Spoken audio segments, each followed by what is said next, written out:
34-39, the defense is winning it at this point. We get set for our second half of action at Travis-Powell Stadium. No Ja'Cory Harris, no problem to this point, as the Hurricanes starting quarterback on the mend, recovering from thumb surgery after sustaining the injury in the bowl game. But the three guys battling to back him up, A.J. Highsmith, Stephen Morris, and Spencer Whipple, right on target, with the wide receivers helping them out. Leonard Hankerson in particular with a pair of touchdown catches. Travis Benjamin also showing off his speed and moves. And right away you have some movement on the defensive line with the false start. Jason Solotkin, Casey Jones with you here on CSS. As the spring schedule comes to a close, you see A.J. Highsmith, the good and the bad in that first half, as mentioned, KC, with a couple of interceptions, including one by Ray Armstrong to end the second quarter. Yeah, it was interesting watching during the break. Mark Whipple goes over to A.J. Highsmith, and I couldn't read lips, but I'm sure he was saying, don't lock on your receiver. Look off the DBs when you're locking on your receiver. Those are the two interceptions were direct relation to him locking on a receiver from the moment he took the snap. Appears to be the second team offense on the field with Highsmith. Actually, at this point, they could be mixing it up. Third or fourth time, Damian Berry is brought down in the backfield. You know, Berry really last year was utilized between the tackles as the power runner. You see him this afternoon trying to get to the outside and show off his speed.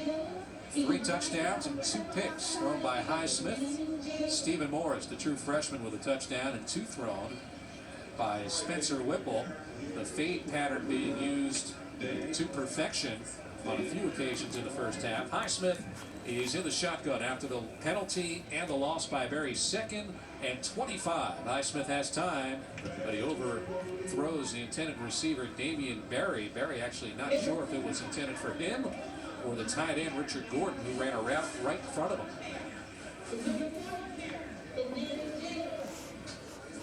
On Telemont and Sean Spence, the junior linebackers celebrate the stop, brings up a 3rd down.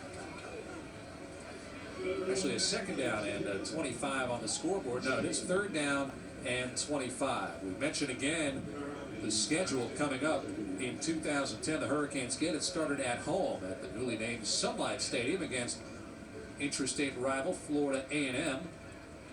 That one is caught by the original line of scrimmage brought in by LaRon Bird. That's a Thursday night opener at home against Florida A&M. And then the Hurricanes on the road against Ohio State. First half numbers out of the backfield. Mike James had a 51-yarder. Lamar Miller with a touchdown in the second quarter as well. Miami traveling up to Columbus against an Ohio State team that won 11 games last year. They'll be off the next week before traveling back on the road. Dave Wanstead's Pittsburgh Panthers on September 23rd. And again on the road to start it in the ACC at Clemson. So how does Randy Shannon prepare a team for such a tough start as they did last year? And by the way, after Clemson, they're home for Florida State, new coach Jimbo Fisher, and the Seminoles. So you really have, as you did last year, a very tough start to the schedule. No cupcakes. And they faced a tough schedule last year. And I think I don't think anybody gave them the benefit of that last year. I think Randy Shannon's philosophy on the season is basically one game at a time. I think before the season, people would have been happy with a 2-2 start to split those first 4 games. And Randy actually coached his team well enough to win 3 of those 4 games. Disappointing loss came at Virginia Tech. Again, this team has a tendency, and Randy will admit this as well, has a tendency that when they get some press, when they get the pub, when their names are in lights on the marquee, that they sometimes get a big head, and they fail to work during the week of practice, and it shows during the game. I think it happened certainly last year on a couple of occasions, heading into the game at Virginia Tech after the big wins at Florida State, home against Georgia Tech. And again, the game against Clemson, one they'd like to have back, that overtime loss, 40-37. By the way, this third quarter reduced from 10 minutes to 7 minutes after they went a little bit long in the first half. Stats in the first half at the wide receiver position, Travis Benjamin is outstanding. A couple of nice adjustments on the football, some deep passes thrown by Whipple. Whipple in there at quarterback, evades one defender and throws that one tossed around by the defender, Holton, and nearly intercepted. C.J. Holton, sophomore linebacker out of Crawfordville, Florida. Olivia Vernon, another defensive end. Rick Petrie's defensive line room, adding the pressure there. And again, the pressure coming from the defensive end spot, making an impact on this game.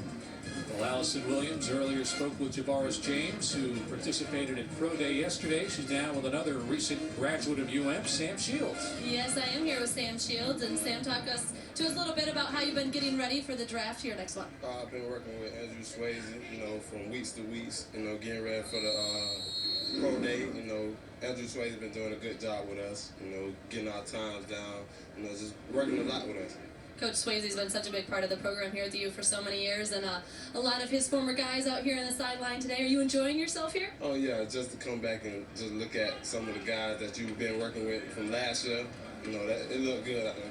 Anybody you've been able to meet for the first time or catch up with? No, I've seen the same people, every day. And some of the former alums are back here. Have any of these guys given you any advice as far as what to expect? Oh, yeah, just like the speed, the next level is just the smartness and technique. Tell us a little bit about how Pro Day went yesterday for you. It went great. It's just, I had a focused mind when I went in there. I done did a lot, with Andrew Swayze, and, it came along good. 4.2, 4.40, is that right? Yes. Pretty impressive stuff. And you, of course, came here as a wide receiver, converted to defensive back, and that's a position you're going to try to continue in. How tough was that transition for you? It was very tough. The backpedaling, that was hard. I couldn't backpedal. I was falling off and everything like that. But, it's kept on repetition, and it helped me out a lot. Defensive backs looking pretty good this year. How fast are these guys? They're pretty fast. Everybody pretty fast on defensive back. So.